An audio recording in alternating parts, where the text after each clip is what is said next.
Let's do a little throwback clip here. This really caught my eye and blew my mind. You're going to see a young Noam Chomsky. My guess is probably in like the 1990s. Young, relatively speaking. She, of course, still has like gray hair back then, but he is going to give what I think are the most powerful arguments I've heard against capitalism. And effectively classical liberalism. Take a look. Seems to me that there are some business organizations out there that are really good. I mean, the computer business is what I know about. I think it has to computer with Lotus, Cambridge, producing real value to their customers. Oh, yeah. They treat their workers very well. They're really not abusing anybody. Well, I don't agree with that. They don't have unions. See, I don't agree. See, but now we're getting to it. And as far as they're Yeah. maybe they're secretly influencing government. No, they're not. In some bad way, but I doubt it. I agree with everything except the bottom line. I mean, let's take a really harsh institution that we don't argue about, slavery. Okay, nobody thinks slavery was good, I presume. Nevertheless, everything that you just said could be said about slavery. I mean, if you took a look at the plantation economy, there were masters who were very decent people. They treated the slaves very nicely. In fact, they were treated better than free workers, much better. They were allowed to live their family lives, you know. I mean, they didn't beat them up or anything.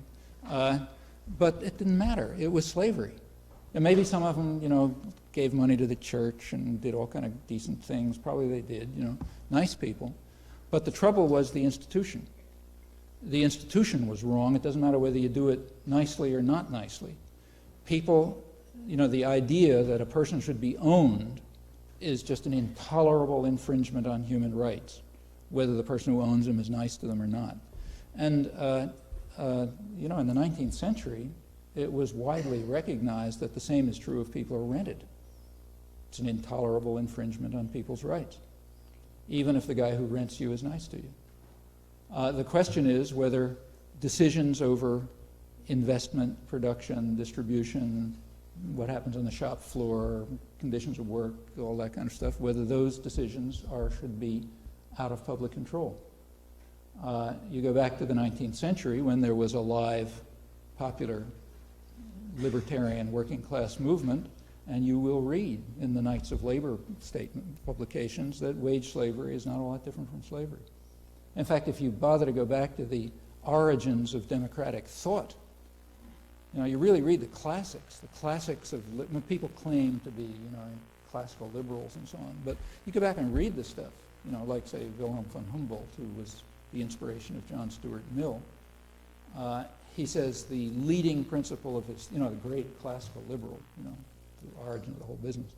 The leading principle of his thought is that human beings are born to, he said, to inquire and create, and to create under their own initiative.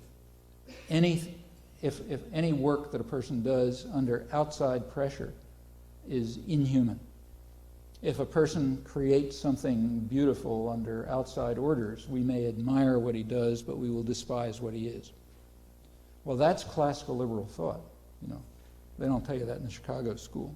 But that's classical any more than they tell you what Adam Smith really said, which is very different from what's claimed.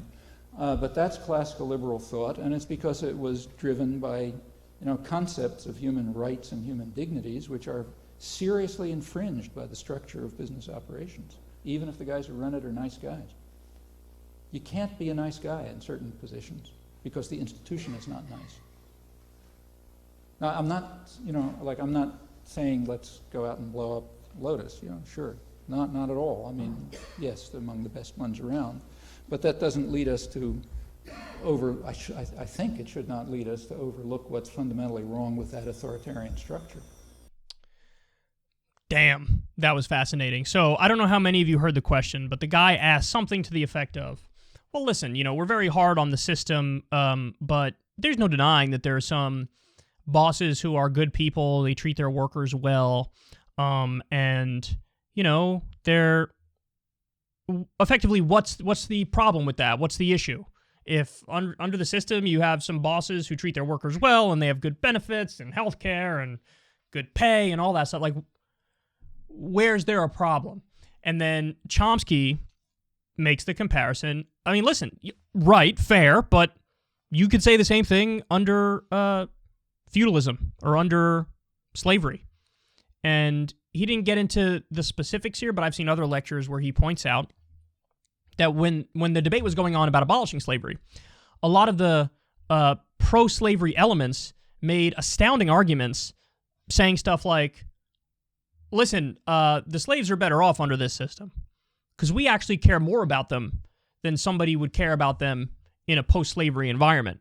I mean, I need them. They're vital. So what do I do? I mean, I treat them well. I feed them well. I give them a lot of relaxation time. I make sure they're cared for. And if we get rid of slavery, well, then what happens? Then they become wage slaves. And so instead, I own them. Are you going to treat a car better that you own, or are you going to treat a car better that you rent? So in a capitalist environment, these workers are going to be rented, not owned. And so they're going to get a worse deal. They're not going to be treated as well. They're not going to be fed as well. I look out for them because they're my property. These were the arguments that were made by slave owners at the time. And the point was like, listen, in reality, I treat them better than they would be treated under a system where slavery was abolished and then they had to go work anyway and rent their labor on the marketplace. And so Chomsky makes this point. And he says, now, even if that's true, because maybe in some instances it is true. Maybe there were some plantations where that was the case, and then you abolished it, and then they worked in worse conditions. Does that mean that the institution of slavery was defensible? And he says, of course not. Of course not. Because it's a matter of principle. It's a matter of principle that slavery's wrong. And so he just takes it one step further and says, under the capitalist system, how does it work? Again, in other lectures, and I've explained this to you all before, he talks about how, think of a big business and how it works. What's the structure of that business? Usually, you have an owner of the business, and then you have a boss underneath the owner, who the boss takes their orders from the owner. And then, you're a worker, or maybe there's a manager underneath the boss, and then the manager takes the order from the boss takes the order from the owner, and then, the manager tells you what to do, and you're a worker. And so there's a very rigid hierarchy. Now, what's the closest thing? If you take this out of the realm of economics and just talk about it in the realm of politics, what is that structure? That's an authoritarian structure. That's a tyrannical structure. That's a dictatorship, is what it is. Rigid hierarchy, conformity, rules, marching orders. That's what that is. And so Chomsky says it's a contradiction at the heart of our society. That on the one hand, we talk about political democracy and human rights and freedom and justice, and it's so important that you get to make the decisions for yourself. But then on the other hand, where we spend most of our waking time at our job in the economy is rigidly tyrannical and dictatorial and structured. I mean, look, it's hard to argue against these things, right? And that's why, so when he talks about classical liberalism there, he's talking about what we'd call modern day libertarianism, like right-wing libertarianism, a commitment to a laissez-faire free market system. And what he's saying is, under a lot of the original people who are branded with, they're like the libertarians, they're the classical liberals, he's saying that people completely even misunderstood what their position was. That, they actually wanted people to be their own bosses, make their own decisions, and working for somebody else was sort of like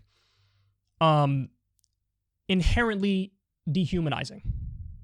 Now, do I completely agree with Chomsky? No, not necessarily. I think he overstates it a little bit, but the concept that he's talking about there is worth debating and discussing and diving into. And it really helps you change your perception of the way the world works and the way the economy works. And that's why now we're having, whether it's Professor Richard Wolff or others, should we have a much bigger aspect of workplace democracy? Absolutely. Absolutely. Certainly for businesses over a certain size, there should be more of an element of egalitarianism and democracy in the workplace. I think for small businesses, it's a little bit of a different scenario. But the concepts he's talking about here are mind-blowing and fascinating. And he's saying, even if I grant all the critics every point they make sure, under the system, some people are treated well, and, there's all these benefits and positives. And sure, capitalism was better than feudalism, and feudalism was better than chattel slavery, and chattel slavery perhaps was better than whatever came before that. I don't know, but he's saying even if I grant you all that, it's still wrong in principle. It's still wrong in principle. And so he always says, think of freedom as a tendency. So think of our movement towards more freedom, more liberty, more justice as a tendency. And so whatever comes next will be an outgrowth of whatever we're going through now, and will sort of move us in the right direction. Sort of a true progressive in the original sense of the term, that he believes we will kind of naturally progress. And these arguments that he's making against capitalism and classical liberalism, as he calls it, those are some strong arguments, dog. Those are some strong arguments. Definitely something worth thinking about. It's sort of like the opposite of the end of history analysis, that we've already sort of hit our endpoint, and so look at everything through that lens and through that perspective. He's saying, what if it's sort of more like the beginning of history, and we got a hell of a lot more evolving to do, and eventually people will throw these chains of capitalism off, and we'll move on to something better, more beautiful. I think I'm a touch more conservative than he is in many respects, but either way, powerful arguments to contemplate. Ever since Adpocalypse, when YouTube defunded all independent news and politics overnight, we haven't trusted them. We know they can pull the rug out from underneath us at any time. If you enjoy this content, please consider tipping $1 or $2 per month on the Secular Talk Patreon. Link in the video description box below. Thanks for your support.